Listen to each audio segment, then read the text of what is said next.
আসসালামু আলাইকুম প্রিয় দর্শক, জানিয়ে দিব এখনকার আলোচিত সকল দেশীয় খবর। শুরুতেই জানিয়ে দেব সংবাদ শিরোনামগুলো। শারীরিক অবস্থার কিছুটা উন্নতি, আপাতত বিদেশে নেওয়া হচ্ছে না। বিএনপি চেয়ারপারসন খালেদা জিয়াকে দেশে সারিয়ে তোলার চেষ্টা করছে মেডিকেল বোর্ড। সবজির দাম নিয়ন্ত্রণে রাখতে বিশেষ উদ্যোগ, যতই দিন যাবে সবজির দাম আরও কমবে বললেন কৃষি উপদেষ্টা।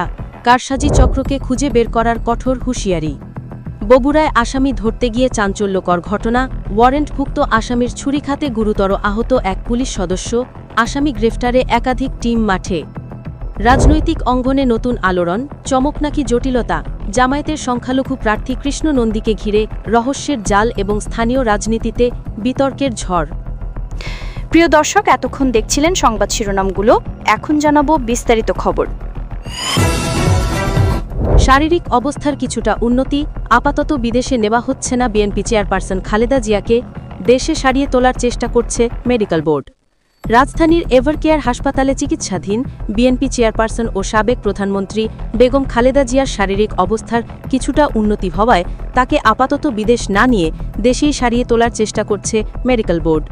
গতকাল খালেদা জিয়ার সিটি স্ক্যান সহ কিছু প্রয়োজনীয় পরীক্ষা সম্পন্ন হয়েছে, যার রিপোর্ট মেডিকেল বোর্ডের কাছে আশাব্যঞ্জক বলে জানা গেছে। এমন পরিস্থিতিতে গঠিত মেডিকেল বোর্ড চিন্তা করছে বিদেশ না পাঠিয়ে দেশীয় চিকিৎসা ব্যবস্থার মাধ্যমেই তাকে সুস্থ করে তোলা সম্ভব। মেডিকেল বোর্ডের একজন দায়িত্বশীল চিকিৎসক জানান, আগের চেয়ে ম্যাডাম সুস্থ আছেন। তিনি দেশের চিকিৎসা ব্যবস্থার প্রতি আস্থাশীল এবং বোর্ডও সেই আস্থার প্রতিদান দিতে যথাসাধ্য চেষ্টা করছে। তাদের দৃঢ় বিশ্বাস দেশের চিকিৎসাতেই তিনি সেরে উঠবেন। চিকিৎসক আরও বলেন, এর আগেও যখন তার অবস্থা বেশ ক্রিটিক্যাল ছিল তখনও তিনি সেরে উঠেছিলেন। তিনি উল্লেখ করেন, লন্ডন নেওয়ার প্রয়োজন নাও হতে পারে। খালেদা জিয়াকে কতদিন সিসিইউতে বা নিবিড় পরিচর্যা কেন্দ্রে রাখতে হতে পারে এমন প্রশ্নের জবাবে ওই চিকিৎসক বলেন, এটি নির্ভর করছে ম্যাডামের শারীরিক অবস্থার ক্রমোন্নতির উপর। দেশি বিদেশি চিকিৎসকরা সম্মিলিতভাবে সর্বোচ্চ চেষ্টা করছেন। জানা গেছে, তার পুত্রবধূ ডক্টর জুবাইদা রহমান শয্যা পাশে থেকে চিকিৎসার বিষয়গুলো সমন্বয় করছেন এবং তিনি বেশ কিছুদিন সেখানেই থাকবেন। পাশাপাশি তার ছোট ভাই ও ভাইয়ের স্ত্রীও তার পাশে রয়েছেন। এদিকে বিএনপির দায়িত্বপ্রাপ্ত নেতারা জানিয়েছেন, কাতার আমিরের সৌজন্যে একটি বিশেষ এয়ার অ্যাম্বুলেন্স প্রস্তুত রয়েছে। তারা নিশ্চিত করেছেন, খালেদা জিয়ার মেডিকেল বোর্ড পরামর্শ দিলেই এয়ার অ্যাম্বুলেন্স যে কোনো সময় চলে আসবে।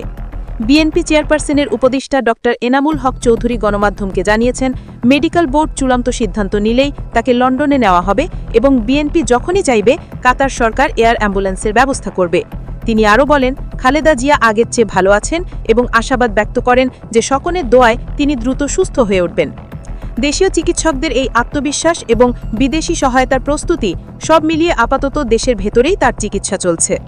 সবজির দাম নিয়ন্ত্রণে রাখতে বিশেষ উদ্যোগ, যতই দিন যাবে সবজির দাম আরও কমবে বললেন কৃষি উপদেষ্টা। কারসাজি চক্রকে খুঁজে বের করার কঠোর হুঁশিয়ারি।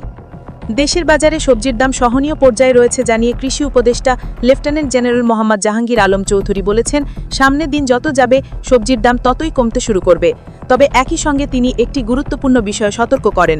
তার মতে, দাম যাতে এমনভাবে না কমে যাতে কৃষক ক্ষতিগ্রস্ত হন। কৃষক যাতে কোনোভাবেই ক্ষতিগ্রস্ত না হয় সে বিষয়ে সবার খেয়াল রাখতে হবে। কৃষি উপদেষ্টা বলেন, সবজি সহ বিভিন্ন কৃষি পণ্য সংগ্রহের জন্য সরকার স্থানীয় পর্যায়ে ইতোমধ্যে 100টি কোল্ড স্টোরেজ বা হিমঘর দিয়েছে। তবে তিনি স্বীকার করেন, এই সংখ্যা পর্যাপ্ত নয় এবং সরকার আরও 100টি কোল্ড স্টোরেজ নির্মাণের চিন্তা করছে। পেঁয়াজ নিয়ে বাজারে চলমান কারসাজি প্রসঙ্গে তিনি কঠোর হুঁশিয়ারি দেন। তিনি বলেন, কারসাজি করে পেঁয়াজের দাম বাড়ানোর সঙ্গে জড়িত চক্রকে অবশ্যই খুঁজে বের করতে হবে। এই চক্রের সঙ্গে যদি কোনো কৃষি কর্মকর্তা জড়িত থাকেন তাহলে তাদের চাকরি থাকবে না। তিনি উদ্বেগের সঙ্গে বলেন, হঠাৎ করে পেঁয়াজের দাম কেজিতে 40 থেকে 45 টাকা বেড়ে গিয়েছিল এবং আজ আবার দাম কিছুটা কমে গেছে।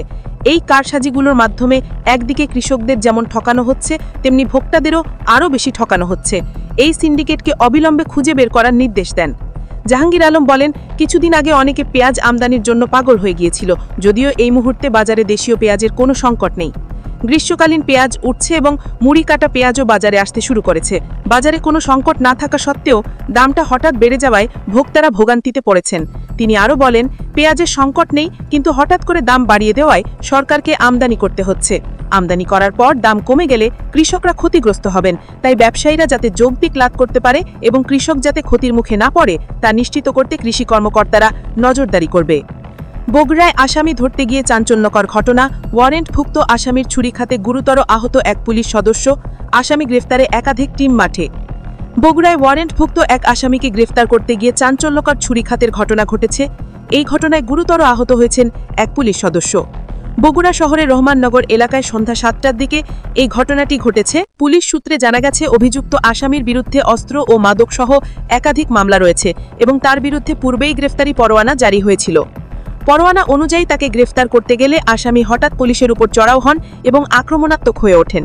এক পর্যায়ে তিনি তার সঙ্গে থাকা ছুরি দিয়ে পুলিশ সদস্যকে আঘাত করেন এবং দ্রুত ঘটনাস্থল থেকে পালিয়ে যান। পরে গুরুতর আহত অবস্থায় পুলিশ সদস্য বাবর আলীকে স্থানীয় লোকজন দ্রুত উদ্ধার করে শহীদ জিয়াউর রহমান মেডিকেল কলেজ হাসপাতালে ভর্তি করেন। বগুড়া সদর থানার ভারপ্রাপ্ত কর্মকর্তা মাহফুজ আলম জানান, আহত পুলিশ সদস্য বর্তমানে শঙ্কামুক্ত আছেন। তিনি সাহসিকতার পরিচয় দিয়েছেন।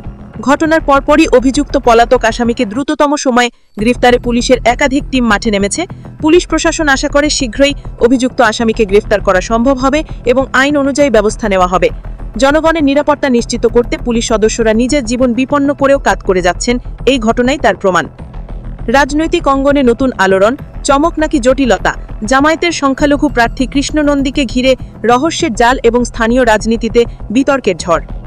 আসন্ন ত্রয়োদশ জাতীয় সংসদ নির্বাচনে প্রথমবারের মতো সংখ্যালঘু সম্প্রদায়ের একজন সদস্যকে প্রার্থী ঘোষণা করেছে বাংলাদেশ জামায়াতে ইসলামী। খুলনার একসঙ্গে অর্থাৎ দাকপ বটিয়াঘাটা আসনে দলটি মনোনয়ন দিয়েছে কৃষ্ণ নন্দীকে। তিনি ডুমুরিয়া উপজেলা জামায়াতের হিন্দু কমিটির প্রধান। তবে এই মনোনয়ন ঘিরে স্থানীয় রাজনীতিতে শুরু হয়েছে নতুন আলোচনা ও বিতর্কের ঝড়।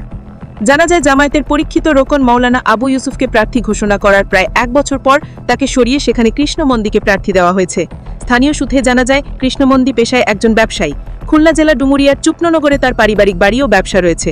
মোটরসাইকেল শোরুম থেকে শুরু করে তেল, রড, সিমেন্ট ও টিনের ব্যবসায় তার সক্রিয়তা রয়েছে। নিজস্ব বক্তব্যে তিনি দাবি করেন, তিনি 2003 সালেই জামায়াতে ইসলামীতে যোগ দেন এবং জামায়াত নেতা মোহাম্মদ গোলাম পারওয়ারের হাত ধরেই তার রাজনৈতিক পথ চলা শুরু। তবে মনোনয়ন ঘোষণার পর মূল বিতর্ক তৈরি হয় কৃষ্ণমন্দির অতীত রাজনৈতিক পরিচয় ঘিরে। স্থানীয় আওয়ামী লীগ, সাধারণ মানুষ এবং কয়েকজন নাগরিক সমাজের প্রতিনিধি অভিযোগ তুলেছেন, আওয়ামী লীগের সাবেক মন্ত্রী নারায়ণ চন্দ্র চন্দ্রের সঙ্গে কৃষ্ণমন্দির ঘনিষ্ঠতা দীর্ঘদিনের। তাদের দাবি, বিভিন্ন সময় সাবেক মন্ত্রীর অনুষ্ঠানে কৃষ্ণমন্দির উপস্থিতির ছবি, এমনকি মাদক পানের ছবিও সামাজিক যোগাযোগ মাধ্যমে রয়েছে। তবে এসব অভিযোগ সরাসরি অস্বীকার করেন কৃষ্ণমন্দি।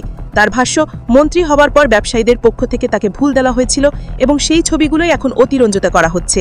তিনি রাজনৈতিক ঘনিষ্ঠতার অভিযোগ সত্য নয় বলেও দাবি করেন। অন্যদিকে শিপন কুমার বসুর সঙ্গে কৃষ্ণমন্দির একাধিক ছবি এবং কথিত বৈঠকের দাবি ঘিরে জনমনে সংশয় তৈরি হয়েছে। এমনকি সামাজিক যোগাযোগ মাধ্যমে কেউ কেউ দাবি তুলেছেন যে প্রতিবেশী দেশের একটি গোয়েন্দা সংস্থার সঙ্গে কৃষ্ণমন্দির যোগাযোগ থাকতে পারে। তবে এসব দাবির কোনোটি স্বাধীনভাবে যাচাই করা সম্ভব হয়নি। কৃষ্ণমন্দি এ ধরনের সব অভিযোগকে রাজনৈতিক উদ্দেশ্য প্রণোদিত বলে আখ্যা দিয়ে জানান, লোকমুখে অনেক কথা থাকলেও এসবের কোনোটির সঙ্গেই তার কোনো সংশ্লিষ্টতা নেই।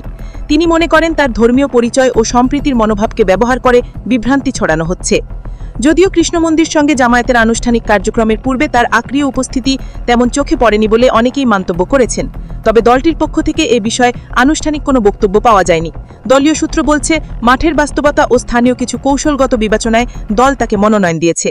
তবে প্রশ্ন রয়ে গেছে, জনপ্রিয় স্থানীয় জামায়াত নেতা শেখ আবু ইউসুফের বদলে কিভাবে নতুন মুখ কৃষ্ণমন্দি মনোনয়ন পেলেন। এ নিয়ে জামায়াতের ভেতরেও নীরব আলোচনা চলছে বলে জানা গেছে। চুপনগরের কয়েকজন ব্যবসায়ী জানান, একসময় কৃষ্ণমন্দির বিরুদ্ধে কঠোর অবস্থান নেয় কিছু স্থানীয় মানুষ।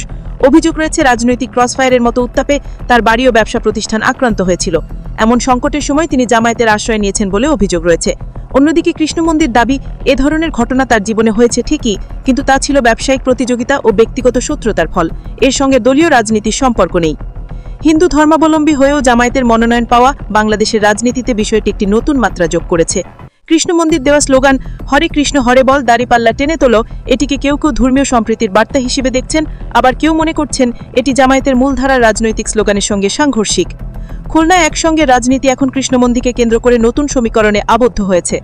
জামায়াতের ইতিহাসে প্রথমবারের মতো সংখ্যালঘু সম্প্রদায়ের একজনকে প্রার্থী করা চমক নাকি রাজনৈতিক জটিলতার নতুন অধ্যায়, তা সময়ই বলে দেবে। তবে তার মনোনয়ন ঘিরে অভিযোগ, প্রত্যভিযোগ, পরিচয়ের দ্বন্দ্ব, রাজনৈতিক দ্বিধা এবং বিতর্কিত সংযোগের প্রশ্ন, এসবই তার নির্বাচনী পথকে জটিল করে তুলেছে। প্রিয় দর্শক, এই ছিল এখনকার গুরুত্বপূর্ণ নিউজ। আরও গুরুত্বপূর্ণ নিউজ নিয়ে ফিরছি কিছুক্ষণের মধ্যে। নিউজগুলো সবার আগে দেখার জন্য এই চ্যানেলটি সাবস্ক্রাইব করে আমাদের সাথে থাকুন। ধন্যবাদ।